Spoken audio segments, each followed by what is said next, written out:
वर्तमान लोकों जीवन शैली रे बहुत परिवर्तन हेबा सहित आधुनिक सभ्यता को आपणिबार लागिछे। साधारणतः एबे जन्मदिन हेउ कि विवाह वार्षिक बा अन्य कोनोसी उत्सव हेले लोक माने प्रायतः केक काटी सेलिब्रेशन करिथान्ते। प्राय छोट पिला माने केक खाइबा को अधिक मात्रा रे पसंद करिथान्ते।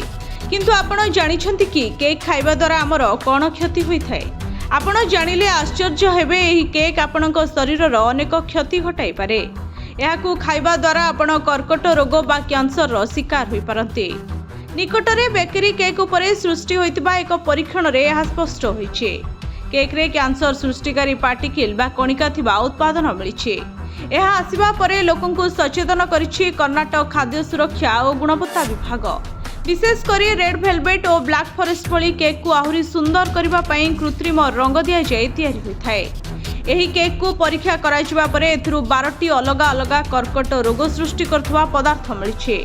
जेउथरे आलुरा red, sunset yellow FCF, पोनो 4R, ट्राट्राजाइन एवं कार्मोइसिन परी कृत्रिम रंग थिबा जणा पड़िछे।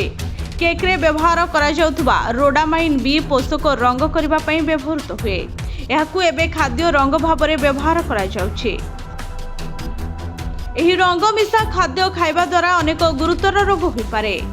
सेही भली केक रे मिसा जाउथबा पोनोस 4R पिलांक पई हाइपर एक्टिव बढ़ाइबो एवं शरीर रे ऑक्सीडेटिव चाप सृष्टि करिथाए। एने ब्रिटेन नो फूड स्टैंडर्ड एजेंसी द्वारा करा जाइथिबा अनुसंधानरु स्पष्ट कराइछे। स्वास्थ्य विशेषज्ञ माने कहिसंती जे यह केवल कर्कट रोगर आशंका बढ़ाइबो ताहा नुहे, बरं शारीरिक एवं मानसिक स्वास्थ्य समस्या सृष्टि करियो बोली रिपोर्ट रे उल्लेख रहिछे। Bureau report HTV Odia.